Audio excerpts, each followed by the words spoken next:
Hey YouTube, this is the video all about how I went from this to this in 5 weeks. 5 weeks, folks, 5 weeks.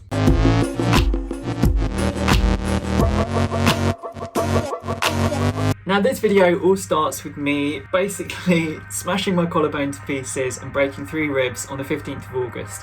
It was the worst possible timing because I was just about to go out to Le Mans that week. I was going to be there with a sponsor, I was going to be there shadowing Glickenhaus in the garage.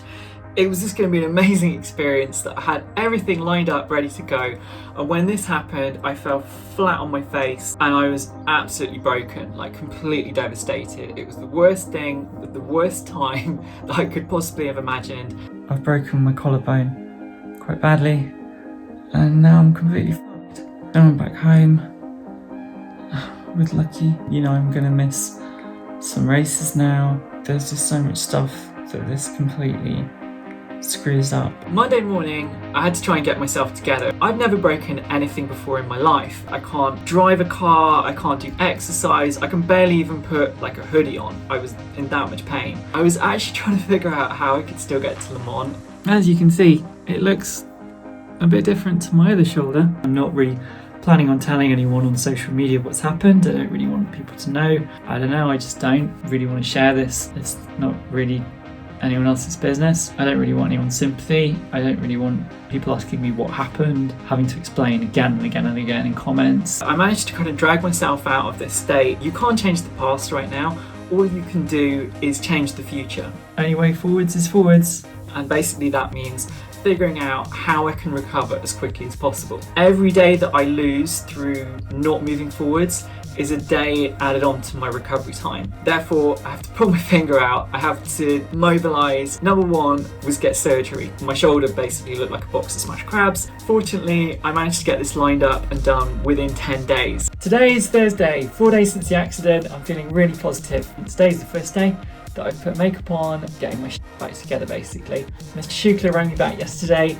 He got all the x-rays sorted, so I went and saw him. He's going to bolt me back together with titanium, which is the best way to do it. I would be pretty strong pretty quickly. I couldn't have made this recovery without having that procedure. My bones couldn't have healed and stuck back together that quickly. Basically, it was a case of trying to figure out how can I get back into Praga towards the end of October and try to either win or at least hold that position in 3rd place in the Brit Car Endurance Championship. The operation's gone really well. They've used bone grafts and put some titanium plates in. So I'm now the bionic woman. At this point, the consultant walks into my room and he tells me everything's gone really well. This scene is like something out of Days of Thunder because I said, right, when do you think I might be able to get back into a racing car? So he says, when do you think? I'm like, end of October? And he just shakes his head and says, no, December, forget it. I just thought, well, we'll have to see about that. I'm not going to argue with him.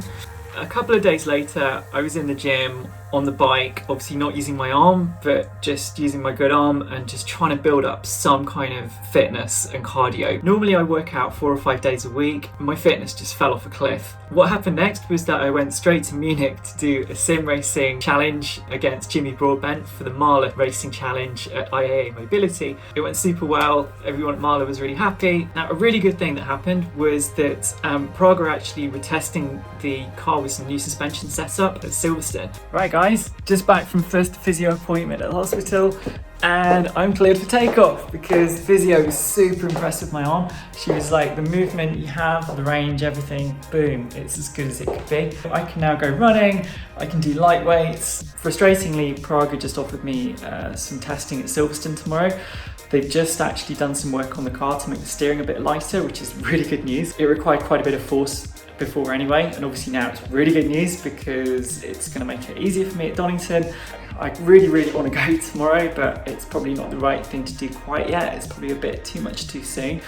As it was, I drove 30 minutes without even breaking a sweat. No pain, no issue at all. It was all really good. Put some brand new padding on my hands device, which was a great idea too. I then knew that 5-6 weeks later, when I get back in the car for the race, there's going to be no issue. If I can do it now, it's going to be even better back then. After that, I went off to fly a plane, I think, in the North Sea, which was fun. Totally random. From there I went down to Salzburg, where I filmed this really awesome video with BMW and drove the i4 M50, which is the first ever electric M car, which was incredible.